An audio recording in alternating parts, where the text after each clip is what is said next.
Welcome to this quick guide where I'm going to show you how to download and install the Tor browser on Windows 10 and Windows 11. And if you get any value out of this video, please click the like button and subscribe to the channel. But to get started with the guide, to download and install the Tor browser on Windows 10 and Windows 11, you'll need to visit this webpage. And I'll also link this webpage in my written guide, and you can find a link to that in the description of this video. But once you're on this webpage, you can scroll down until you get to the download section. And here you can click on download for Windows, and that'll start the download for the Tor browser installation file.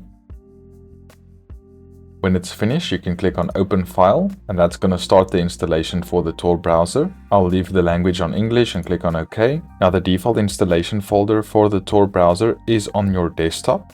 I'm going to leave it on the default, but if you want to change it, you can click on browse and then choose another location on your computer. I'll go ahead and click on install. And at the end, I'll leave both of these boxes checked and then click on finish. And then the Tor browser will automatically launch on your computer, and then you can start using the Tor browser and have some more privacy while browsing the internet. I hope this guide's been useful. Please like the video, and I'll see you in the next one.